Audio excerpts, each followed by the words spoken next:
Oh God, Joseph had crazy radical faith because Genesis chapter 17 verse 5 said he was a sheep herder, but he dreamed a dream that said one day I'm going to a position of prominence.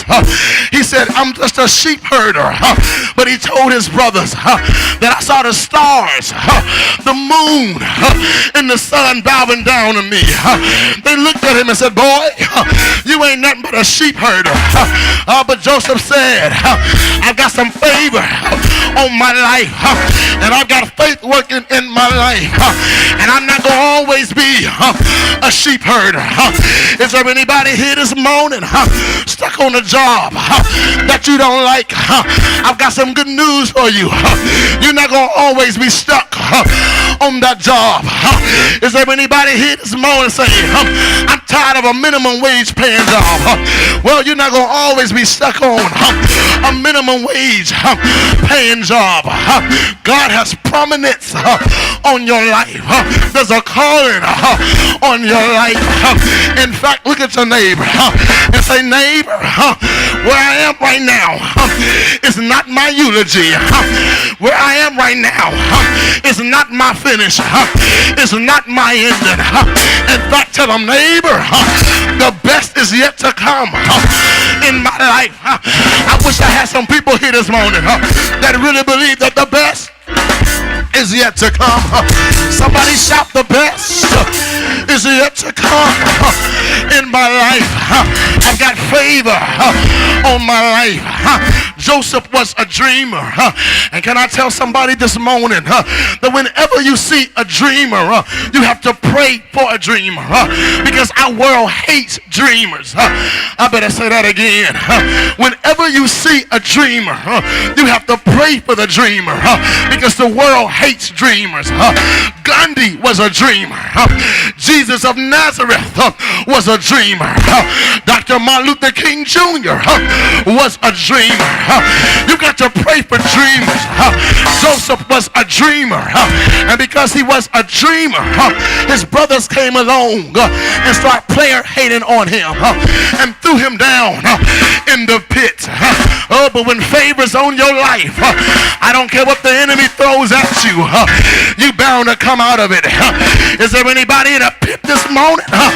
Oh, I dare you to believe that God gonna raise you up out of it. I dare you to believe that God is gonna turn it around. I dare you to believe God is gonna fix it. So there we have Joseph over in a pit, and the text says that a band of Midianites came along and picked Joseph up out of the pit. But before we can shout, they sold him into slavery. That messed up my mind, y'all. I said, here it is, that his brothers threw him in the pit. God, no doubt, had the Midianites come along, elevate him out the pit. But before we can shout, they sold him into slavery. I said, God, what's up with that? You might as well left him in the pit if they were just going to elevate him, only to sell him in to slavery. God said, Gordon, you ain't got it. Every now and then in life, I send people by with a specific purpose, that their sole purpose is to elevate you out your pit. But the mistake we often make is we think associates have been sent along to be friends. But God said, I just sent this group of people by just to elevate you out your temporary pit. And I have to let them make the next move so you can get to where you need to get. Is there anybody here this morning that says, I'm glad that I didn't understand why some things went down the way they went down, but I'm glad it went down the way it went down. Is there anybody here this morning says, I'm glad that the situation worked out the way it worked out? Is there any sister here this morning that says, I didn't understand when my knight in shining armor came along, picked me up out of my pit? I thought we were going to be together for the rest of eternity, but then it didn't work out. I was broken. My heart was crushed. But now I look back and I'm glad to say I got my heart broke.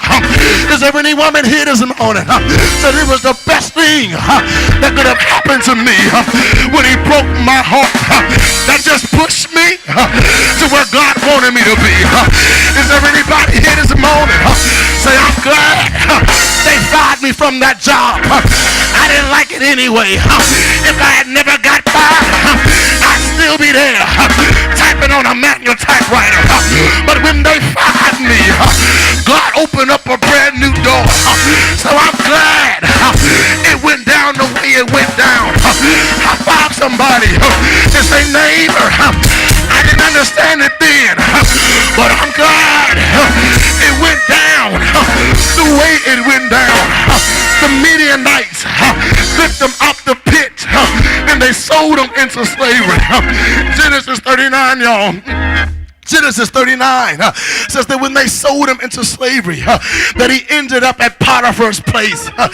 Oh God, Potiphar was an officer of Pharaoh's. You've got to catch that, y'all. That when they sold him into slavery, they sold him to Potiphar, and Potiphar was an officer of Pharaoh's. Out of all the places he could have ended up, he ended up at Potiphar's place. Out of all the people he could have worked for, he worked for Potiphar. Out of all the things that could have went down, God positioned him where he needed to be positioned. I'm simply trying to tell you that it could have been worse, but even in the midst of chaos, God's providence was still at work. Still at work. Is there anybody here this morning said it could have ended up worse than it ended up, but the only reason it did not is because God's providence was still at work. That God positioned me to be here for such a time and season as this. God's providence was at work. Is there anybody here this morning know something about God's providence that landed Joseph in Potiphar's place?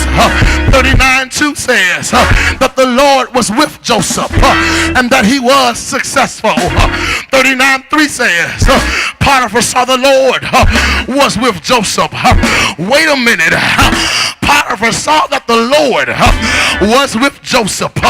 That's why we've got to watch how we conduct ourselves, because somebody is always looking from the outside in, saying, I thought they were a child of God. I thought they were a believer.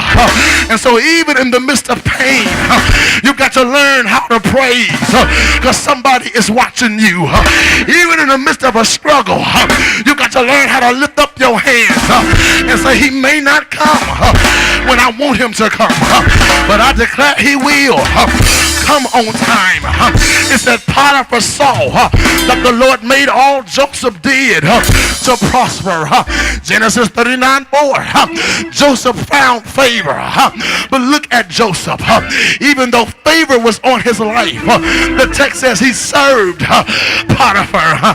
Did you catch that? It was favor on his life, but he was still willing to serve. I like people who know that they are anointed, but they're still willing to serve. I like people who know there's a calling on their life, but they're still willing to serve. I like people that know they're going somewhere, but they're still willing to serve, still willing to walk around with a humble spirit. And so Joseph served him. And so Potiphar said, because you've been faithful, I'm going to make you overseer over everybody.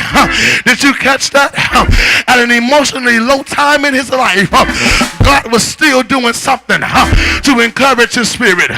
God was still elevating him. And I want to tell somebody that on this past Tuesday, even in the midst of economic worse, that God still gave us something to elevate our spirit, because that's how God works. That even when it's going rough, he'll still show you a flicker of light to let you know that this too shall pass.